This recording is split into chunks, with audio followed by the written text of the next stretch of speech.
Улан-Удэ «Стальмост» сегодня одно из ведущих промышленных предприятий республики. Благодаря заказам, поступающим в том числе из-за рубежа, объем работы большой.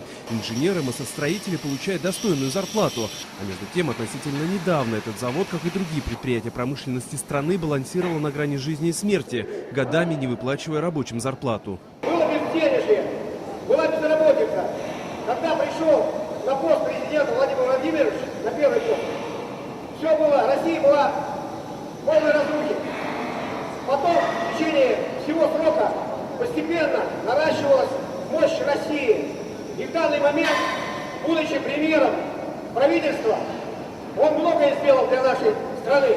Профессионалы своего дела, немолодые специалисты, которые уже пережили многое, устали от перемен, каких-то потрясений и экспериментов над собой. Все, что им нужно сейчас больше всего, так это уверенность в завтрашнем дне. Более стабильная жизнь у нас получилась при Путине. А остальные начнут опять государство разворачивать на 180 градусов или еще как. Так что более стабильная нам жизнь будет только при Путине. На предприятии Улан-Удэ «Стальмост» заняты 1800 человек. Работа идет в 3 смены, 24 часа в сутки, 7 дней в неделю. Все, кто здесь работают, заинтересованы в том, чтобы так продолжалось и дальше. Осознавая, что выборы президента страны очень серьезное дело, а у президента вся реальная власть, мы поддерживаем только одну кандидатуру.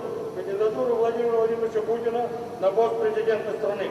Илья Кашлянов, Бояр Жигмитов, Евгений Павлов. Вести Бурятия.